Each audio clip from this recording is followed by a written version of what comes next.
Here is a movie review of Kubera directed by Sekhar Kammula. But Sekhar Kammula గారు నుంచి ఇలాంటి ఒక మూవీ వస్తుందని చెప్పి అస్సలు ఎక్స్పెక్ట్ చేయలేదు తెలుసా. మనం బ్యాక్ 3-4 మూవీస్ చూస్తుంటే మనకు ఫిదా కావచ్చు, హ్యాపీ డేస్ కావచ్చు, గోదావరి కావచ్చు, ఇలాంటి చాలా ఫీల్ గుడ్ మూవీస్ అయితే మనకి. కుబేరా వాజ్ టోటలీ స్టోరీ విషయానికి వస్తే ఈ మూవీ మనకు 3 hours రన్ టైంలో అయితే మూవీ స్టోరీ వచ్చేసి చాలా సింపుల్.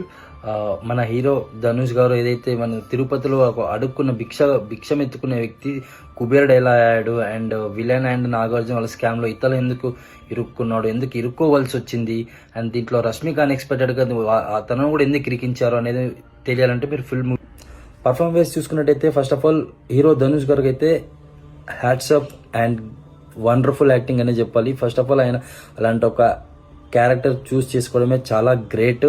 యాక్టింగ్ మాత్రం చింపేశారు. ఆ ఒక పర్ఫార్మెన్సే కాదు, తర్వాత స్కామ్లో ఇరుక్కున్న తర్వాత బిచ్చగాడు గెటప్ నుంచి బయటకు వచ్చిన తర్వాత